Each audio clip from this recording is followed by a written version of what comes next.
ভোটের মাঠে সামাজিক যোগাযোগ মাধ্যমে এখন শুধু প্রচারণা নয়, পাল্লা দিয়ে চলছে অপপ্রচার, গুজব আর অপতথ্য।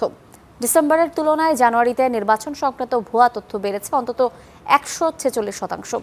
তথ্য যাচাইকারী প্রতিষ্ঠানগুলো বলছে, অপতথ্যের প্রবাহ বাড়ায় ভোট নিয়ে তৈরি হতে পারে সহিংসতার পরিবেশ। বিস্তারিত জানাচ্ছেন সোহেল রানা।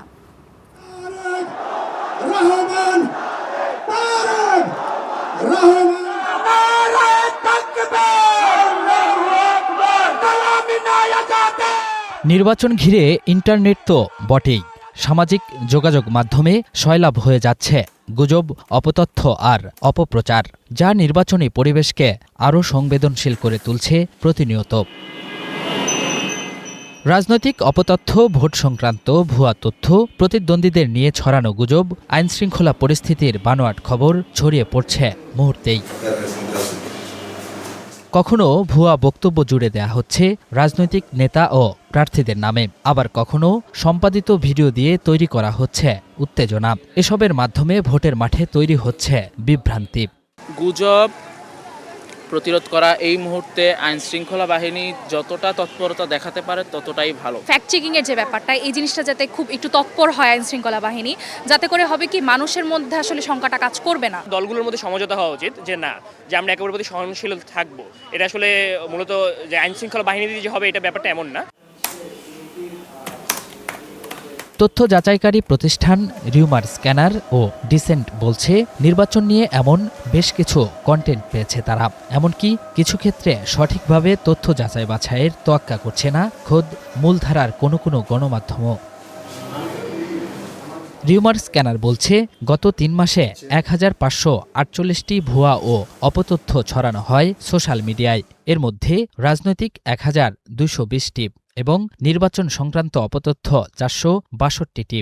ডিসেম্বরের তুলনায় জানুয়ারিতে এই সংখ্যা বেড়েছে 146%। এমনকি সাইবার স্পেসের এই পরিসংখ্যান আরও বেশি হয়ে থাকতে পারে বলেও জানাচ্ছেন ফ্যাক্ট চেকাররা।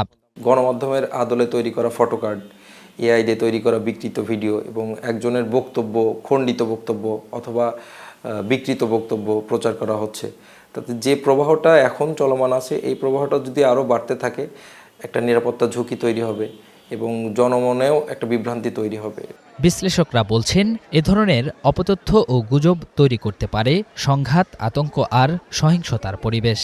গুজব ছড়িয়ে, অপতথ্য ছড়িয়ে অস্থিরতা তৈরি করতে পারে। গুজব ধরুন ছড়িয়ে পড়ছে, তিনি 3 দিন পরে সোশ্যাল ইলেকট্রনিক মিডিয়াতে খবর আসবে, তিনি প্রতিবাদ করবেন, তারপরে সেটির প্রতিবেদন করবে, এমনটা না। প্রোঅ্যাক্টিভ হয়ে যদি তিনি সাথে তারা যদি নির্বাচন কমিশনের চোখে পড়ার সাথে একটা সেল থাকতে পারে। পুলিশ বলছে, গুজব রোধে কাজ করছে সাইবার ইউনিট। তথ্য যাচাই ছাড়া কোনো কিছু শেয়ার না করার পরামর্শ তাদের। এই নির্বাচনে একটা বড় চ্যালেঞ্জ মিস ইনফরমেশন, ডিসইনফরমেশন কিংবা গুজব, যে ফর্মেই বলি না কেন। এবং এটাকে মাথায় রেখে আমরা যেটা হচ্ছে কি, আমাদের সাইবার মনিটরিং টিম সক্রিয় আছে এবং যখনই কোনো ঘটনা ঘটে আমরা সাথে সাথে সেটা হচ্ছে কি আমাদের টিম সেটা নজরে আনে। পুলিশের পাশাপাশি সাইবার অপরাধ দমনে সার্বক্ষণিক নজরদারি জারি রাখার কথা বলছেন র্যাব মহাপরিচালক।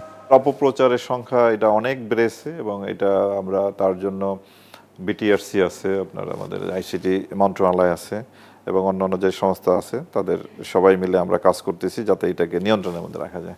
নির্বাচন শুধু ব্যালটের লড়াই নয়, ধারণা ও বিশ্বাসেরও লড়াই। ভুয়া তথ্য আর রকমারি গুজব প্রভাবিত করতে পারে ভোটারের সিদ্ধান্তকেও। Sohel Rana, Star News, Dhaka.